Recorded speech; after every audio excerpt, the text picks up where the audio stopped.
This is the Intellectual Investor Podcast, episode number 228, The AI Revolution, written by Vitaliy Katsenelson and read by Elliot.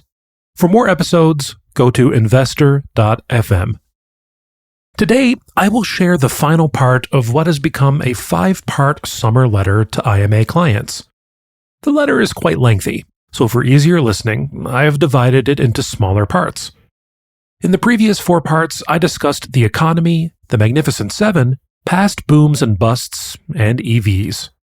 In this part, I will discuss AI from the following question. Question: AI is changing a number of industries. Citi released a report predicting that 54% of jobs in the banking industry could be automated with AI. How is IMA able to invest in a way to take advantage of AI disruption? In these client letters, I am not selling anything. They are written to IMA clients who have already bought into what we are doing. I don't like sanitizing my letters or rewriting them into articles, as I don't learn anything from doing it, so I am leaving them as I wrote them. The AI Revolution. Now let's look at AI. Let's state the obvious. The discussion of AI quickly falls into a domain bordering on sci-fi. My thoughts here are only marginally shaped by scientific facts. If you look at technological progress over the centuries through the lens of productivity, the improvement was tiny, barely noticeable. Our ability to do the same tasks may be improved a few basis points a year for millennia. People figured out fire, learned how to use levers, created a wheel. Then the pace of technological progress started to accelerate with the first and second industrial revolutions: steam engine, internal combustion engine, electricity, microprocessors, internet. Productivity went from improving a few percent a century to a few percent a year. The beauty of productivity growth is that it is the magic that improves our lives. Technology allows us to spend fewer resources as we grow tomatoes or build new houses. Serendipitously, as I was typing this, I received an email from Edward Chancellor, who, in his article titled The Trouble with Prosperity, argues that productivity growth has slowed down to 1% from 3% since the 1970s. Edward thinks that the main causes were 1. Prosperity. The wealthier we get, the less hard we want to work. 2. The larger role government plays in the economy. Western governments have run deficits for nearly 5 years. And 3. Regulation. It is up tenfold. I hope AI can reverse this. Back to the future. I have been battling between 2 conflicting frameworks here. On one side, this technological progress we observed over the last 100 years has changed the nature of employment.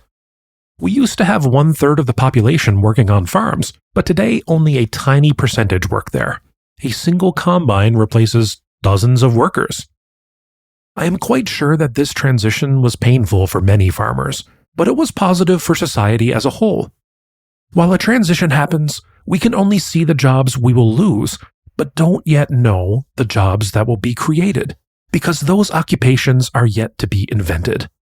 Just look at how many jobs that we take for granted today did not exist 50 or 100 years ago. Laparoscopic surgeon, data scientist, chief listening officer. I kid you not, this was one suggested by ChatGPT. Maybe it can see the future. On another side, as Larry Summers pointed out, the biggest difference between AI and all other advancements is that the wheel cannot create another wheel, but AI can build AI. There's a good chance that AI will add exponentially to growth. The rate of productivity growth can accelerate. Again, I am in the sci-fi, not sci-fact domain. AI's impact on the job market. Most technological improvements of the past have attacked blue-collar jobs. The only exception I can think of is Xerox replacing typing pools. Rooms of women were replaced by a single copy machine. AI is colorblind, as it is coming for both blue and white-collar jobs. I wanted to say that repetitive pattern recognition tasks are going to be swallowed by AI. But ChatGPT showed that AI can generate content, and thus creative jobs are not safe either, At least it is going to increase productive output. In other words, powered by AI tools, a designer will be able to do the job of 2 or pick a number.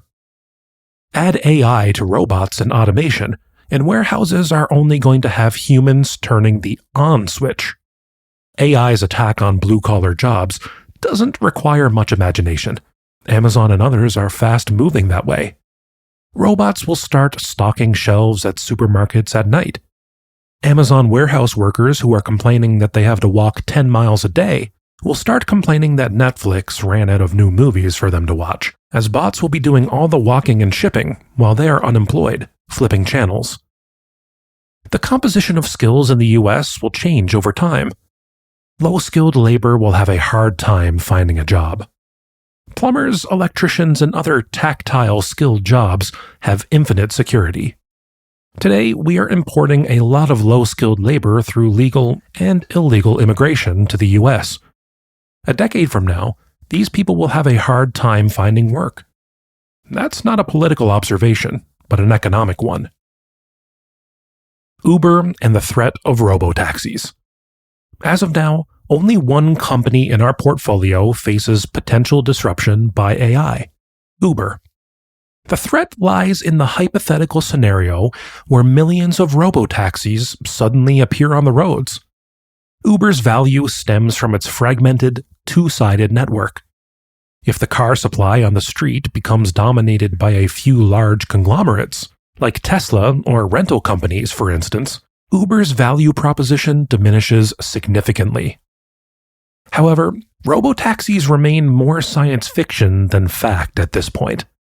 The technology isn't quite there yet, functioning only in limited, discrete areas.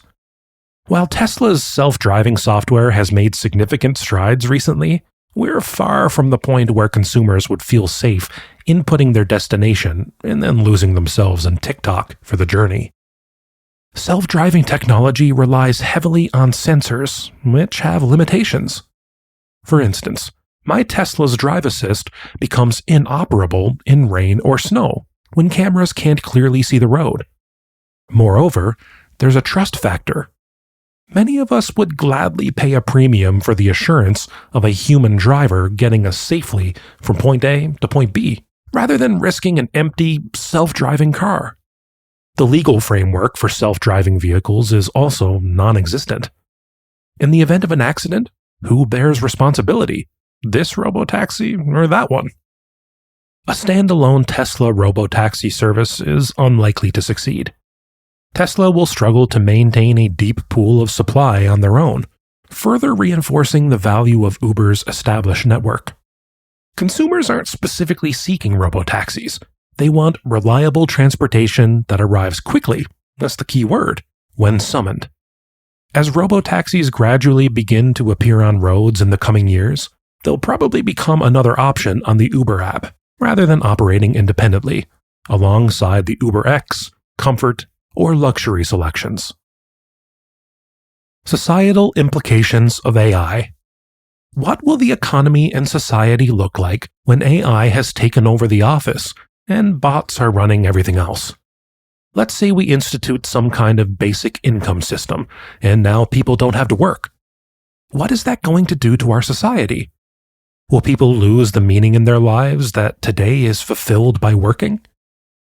But maybe I'm looking too far into the future. In the meantime, it is a given that AI will bring big change. I tell my kids that it's not what AI will bring to us that will matter, but what we'll bring to AI. Our job is to be open-minded, embrace AI, and not see it as a threat, but as a friend. It's going to happen whether we like it and embrace it or not, so we may as well benefit from it. From an investment perspective, we have a long list of companies from robotics to automation to energy that will benefit from AI. The issue is that today they are fully valued, like the rest of the market.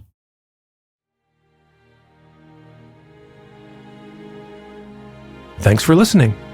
If you know someone who'd enjoy this episode, share it with them. To listen to more episodes, visit investor.fm. Enjoy life and prosper.